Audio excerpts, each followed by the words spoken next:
that was discussed at one of our earlier meetings. And you had recommended this to other clients as well, correct? Yes. Many clients? Oh, I don't know about many. It would depend. I did have a practice to recommend this to everybody. It had to make sense for the client I was dealing with, so it's not for everyone, but yes, I recommend it to other people. Now, you advised my clients that this leverage strategy would allow them to pay out the principal of their investment loans and have a large and secure investment portfolio left over, correct? Well, that was the idea. I don't remember necessarily talking about a large and secure portfolio, but that was certainly the hope when using this strategy. Okay. In January of 2007, you advised my clients to invest $750,000 in return on capital mutual funds using borrowed funds based on the equity in their home. Is that correct? Yes, that was the first investment. And then in April of 2007, my clients borrowed an additional $1 million on your recommendation for investment purposes. Is that correct? Yes, we discussed borrowing further funds for investment purposes. Mr. Gill, prior to this lawsuit, were you investigated by the MFDA? I was. And this was related to complaints made by 25 clients related to the leverage investment scheme you recommended that they follow? I don't remember it was how many, 25 maybe, and I don't agree with the word scheme. I mean, this wasn't a scheme, it was a leverage strategy. It's known, it's called the Smith maneuvers, you told me, as you said. Well, whatever expression you might choose, Mr. Gill, you'll agree with me that the MFDA investigation was whether this type of leverage investment was suitable for your clients. Is that correct? That was certainly part of it. It was more complicated than that, but yes, that was part of it. You were 59 years old at the time? Yes. You spent your entire career in the financial services industry? Yes. You reached a settlement agreement with the MFDA in August of 2015? I did. I don't remember the date, but it was a few years ago. And did you have the assistance of a lawyer with respect to that settlement? Yes, there was a lawyer. You understood that the settlement with the MFDA would be a matter of public record? Yes, I knew that. Mr. Gill, I'm going to show you a document which I've located online. It's a copy of the settlement agreement which is publicly available on the MFDA website. You seen this document before, Mr. Gill? I have. Now, it clearly states in the settlement agreement that you admitted the following. The leverage strategy was unsuitable for your clients. You did not adequately explain the risks to your clients. And you misrepresented KYC information on loan applications to lenders. Am I reading that right, Mr. Gill? That's what it says.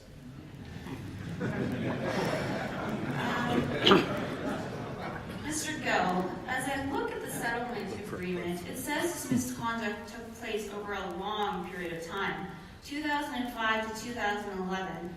Is that correct? Yeah, I didn't pay attention to the exact term. Okay, well, I'll just show it to you. We see here, 2005 to 2011. Are those dates correct? Yes. So I'm not just making this up. No, that's what it says. Mr. Gill, did you make these admissions willingly? Yes. And with the advice of counsel? Yes. And you were suspended for 30 months from conducting any securities-related business at the condition of this settlement? Yes. And I also see when I review the settlement that you agreed to pay a $40,000 fine. Yes. Okay. And you consented to a permanent ban on engaging on any leveraging activities with any clients in the future. Is that also correct? I did. Mr. Gill, I'm going to put another document before you.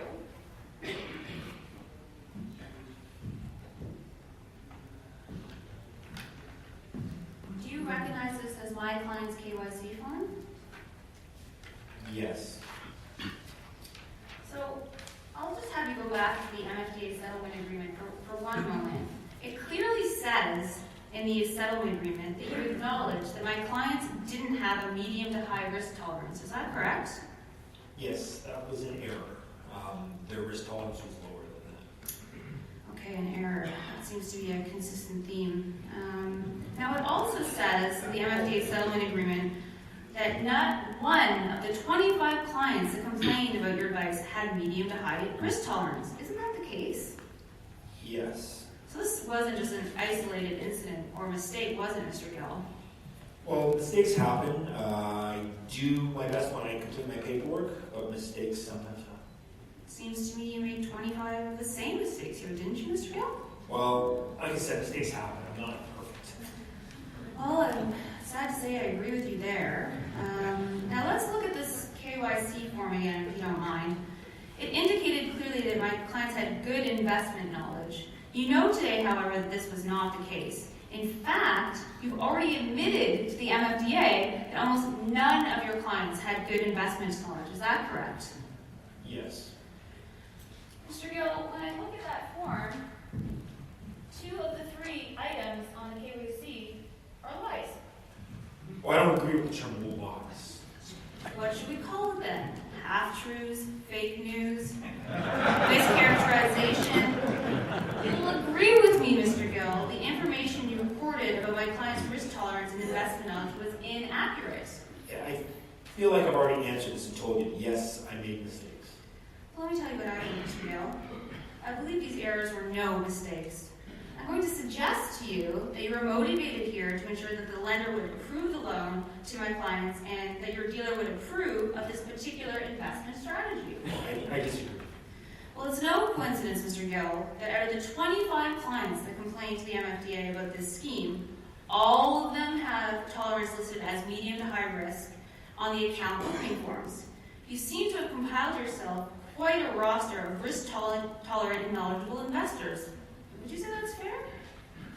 I don't know, is that a question? Let's cut to the chase here, Mr. Gill. What really happened here is this. You matched your clients to the strategy by filing identical risk tolerances and investment knowledge on account opening documents which did not accurately reflect the client's personal and financial circumstances.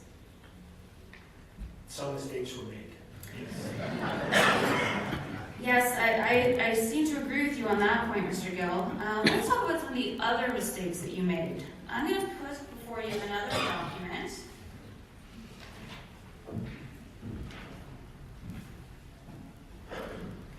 Now, you completed this loan application on April 5th, 2007. This was prior to my clients applying for the $1 million loan. Is that correct? Yes. And at this time, Mr. Gill, the $1 million loan was 150% of my client's total net worth? I don't recall specifically if it was that much, but I know what it says in the settlement agreement. And you understood that my clients were relying entirely on the distributions generated by the ROC funds to pay all of the costs of serving this loan, correct? Well, I knew they weren't working anymore, if that's what I mean. And you understood that at age 61, both of my clients would have had limited possibilities to re-enter the workforce if their investments underperformed and they required employment income? Well, they could always go back to work, I suppose. They needed to. They never told you that, did they? No. And as far as you knew, they were simply retired. That's correct. As a part of the application process, you understood the lender would be assessing the assets and liabilities of my clients, correct? Of course. And you wanted to provide the lender with the comfort that this was a safe loan. I wanted them to be approved for the loan, yes. And your clients wanted to be approved for the loan as well. Now, there are mistakes on this document, correct? You know that sitting here now. There are some errors, yes. Okay. If you could look at the document, please. Could you tell me how you came up with a figure of $75,000 in investment income? We would have discussed it. I'm sure we would have discussed it. Now, Mr. Gill, you learned during the LFDA investigation that my clients did not have any investment income at the time the loan application was submitted. Is that correct? Yes. So that was another error that we made here. That number is incorrect. Yes. There are other errors, though, in that document, correct? I think so, yes. Yes, there are, Mr. Gill. You indicated that my client's art and jewelry were valued at $80,000.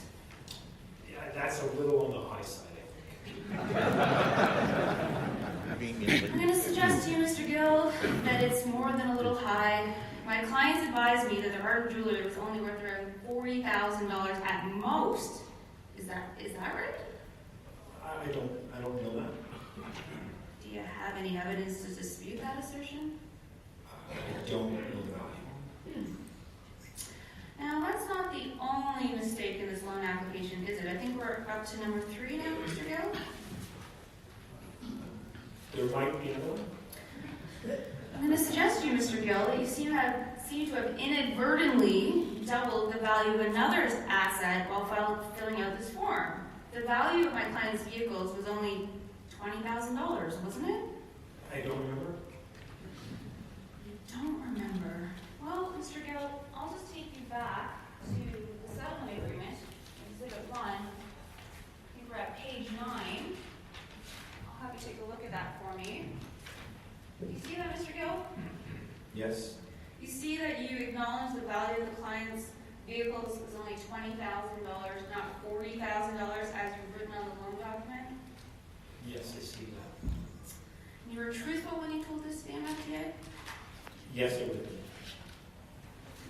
Mr. Gill, you would agree that it's a fundamental rule in the investment industry to know your client? Yes. You would acknowledge that it's your responsibility as an advisor to ensure that your client's investments are suitable for their investment purposes? Yes. With respect to investments? Sometimes. And you fully expect your clients to listen to your advice and rely on your expertise? Absolutely, yes. I take pride in my clients following my advice. Including my clients in McMurray's? Yes, I expected them to listen to me and follow my advice. Yes.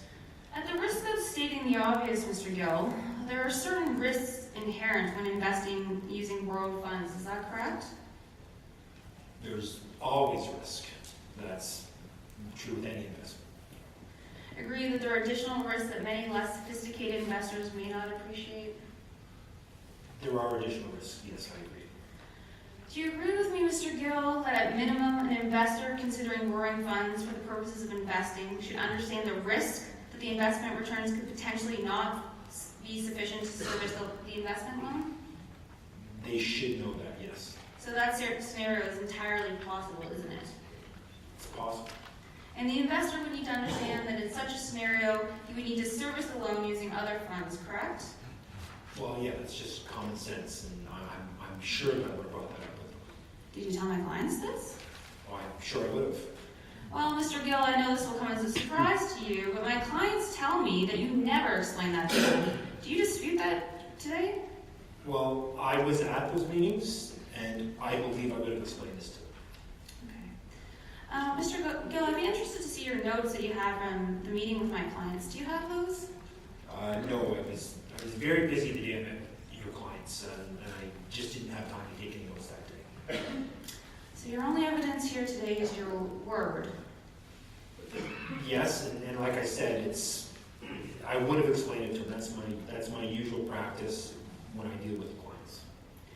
Mr. Gill, you also understood that the risk that if the ROC mutual funds declined in value, then my clients may not be able to sell those funds to pay back the entirety of the investment loans or to cover the investment losses. Is that correct? Yes, I understood that.